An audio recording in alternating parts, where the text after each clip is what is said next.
Hello, respected viewers. It's George from Ireland. Welcome back to my channel again. So, more joyous tidings to announce that Grant Shapps is the new Defence Secretary. That's more than a little tongue in cheek, because Ben Wallace indicated he wished to be allowed to stand down the next time there was a cabinet reshuffle. But I think there was no cabinet reshuffle apart from that.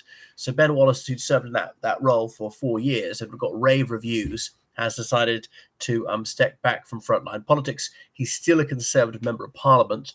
Whether he'll be seeking election at the next dissolution, probably in December 2024, I don't know. He's been there for an awfully long time.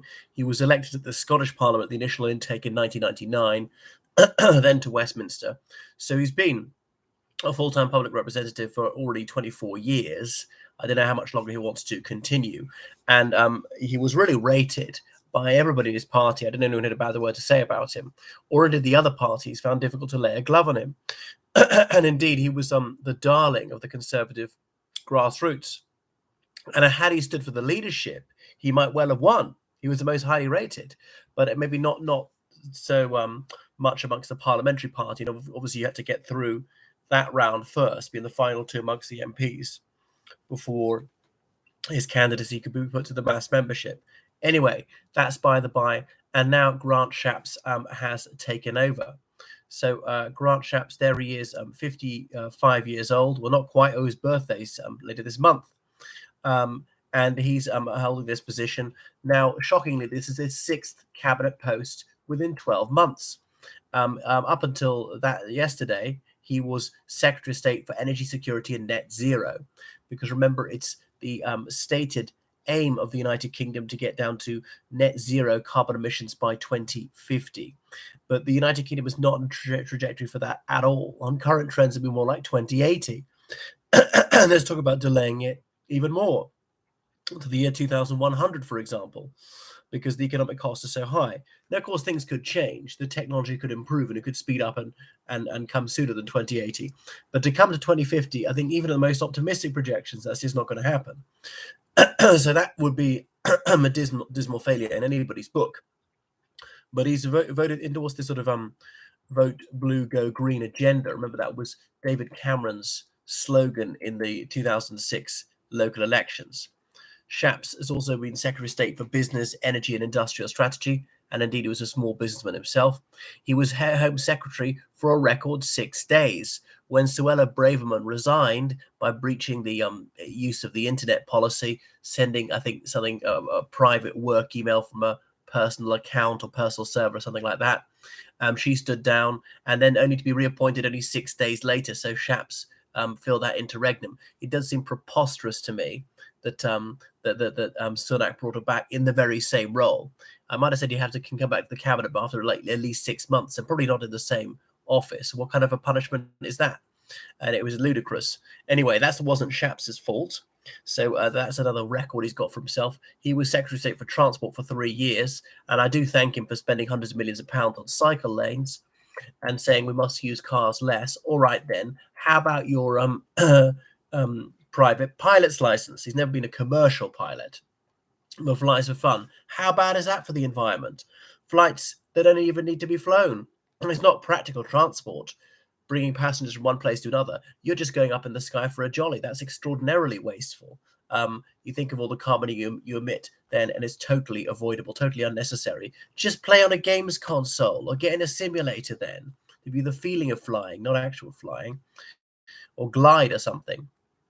So those were his cabinet positions. He was Minister of State for International Development before, and he was chairman of the Conservative Party for about 3 years, from 2012 to 2015. He was a minister without portfolio. He's Minister of State for Housing and Local Government under David Cameron. Remember, beneath each Secretary of State as a cabinet minister, there are 3 or 4 junior ministers.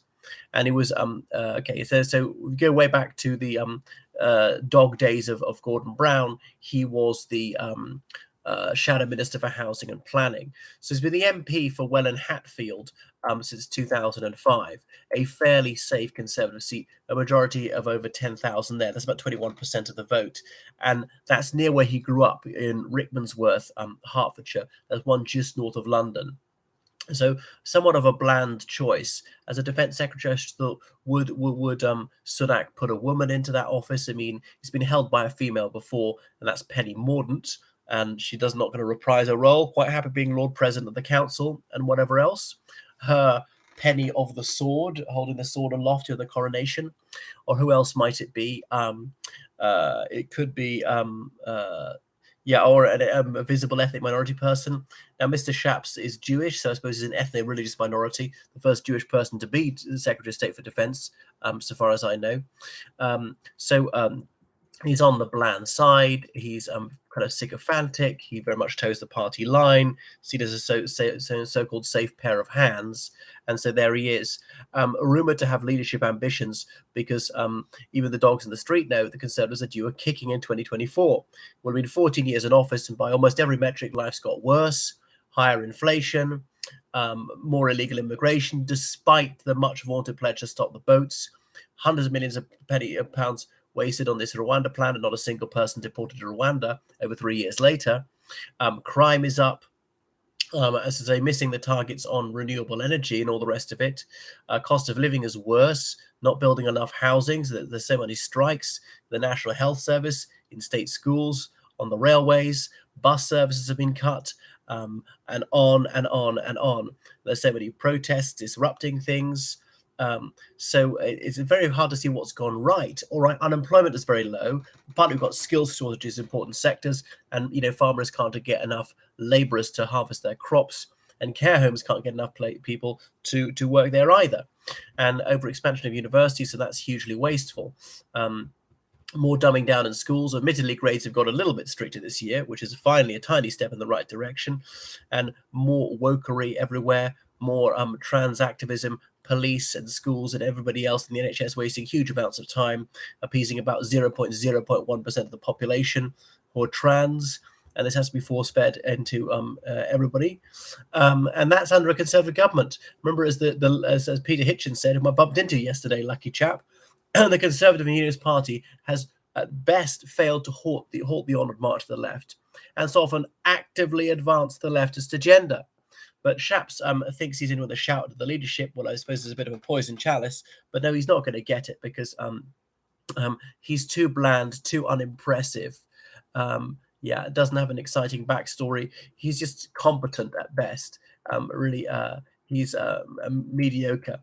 Anyway, so it's what a sad degeneration has been from Ben Wallace, who's universally held in high regard. Of course, Shapps has got no military experience whatsoever. Not that that's required to be defense secretary, but it does lend somebody rather more credibility. So he's just a job's worth. I suppose he's a placeholder until Labour take over. Right, thank you for watching my channel. Please subscribe on Patreon, donate on PayPal, georgecallahan79@gmail.com. Goodbye.